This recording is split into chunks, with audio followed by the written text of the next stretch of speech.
Ever get that feeling? Like you're always chasing after perfection. Oh, yeah.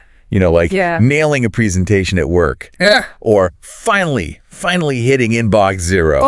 Totally. We've all got that image in our heads, right? Right. But what if, and just hear me out here, what if we've been thinking about perfection completely wrong? Okay, I'm listening. What if it's not about reaching this, like, picture-perfect end state, Yeah.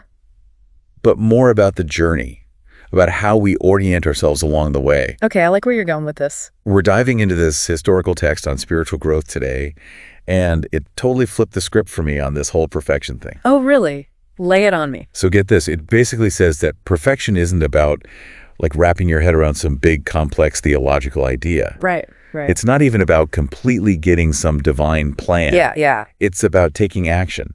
It's about doing. Oh, interesting. So not just knowing or understanding, but actually aligning your actions with that higher purpose. That's a pretty big distinction. Huge. Like reading all the cookbooks in the world won't magically make you a chef. Exactly. You have to actually, like, crack some eggs. And this text is saying spiritual growth works the same way. Absolutely.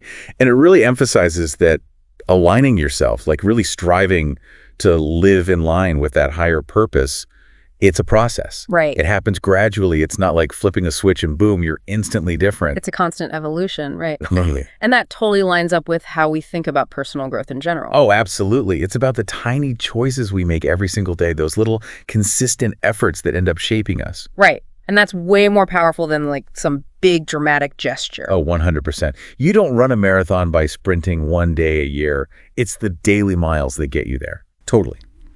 Consistency beats intensity every time.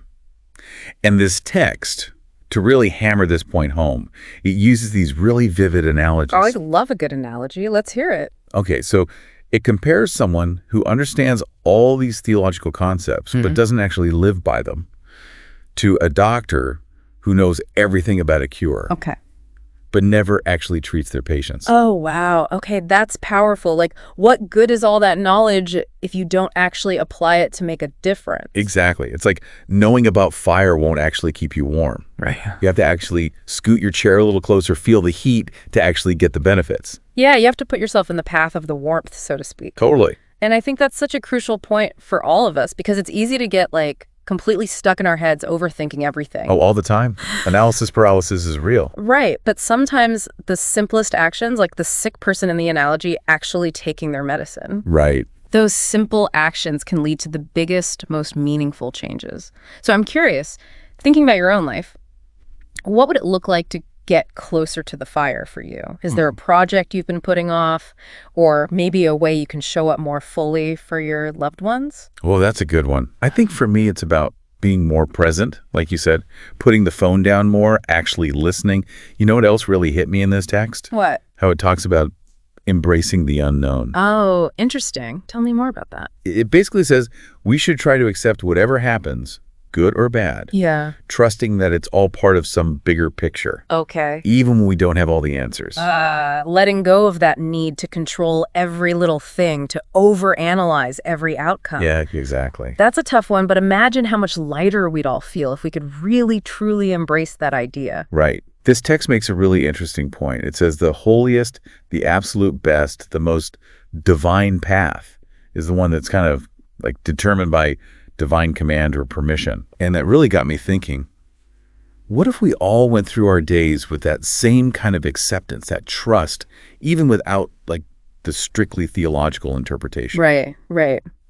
What would it look like to move through our day, facing whatever comes up with this open heart, trusting that even the hard stuff, the challenges, are all part of some bigger unfolding? It really is a whole different way of thinking about perfection, isn't it? Totally. Not about being flawless, but about aligning ourselves with something bigger and just like being open to the journey. Embracing the mess and the magic, trusting the process. Yes, a lot to think about.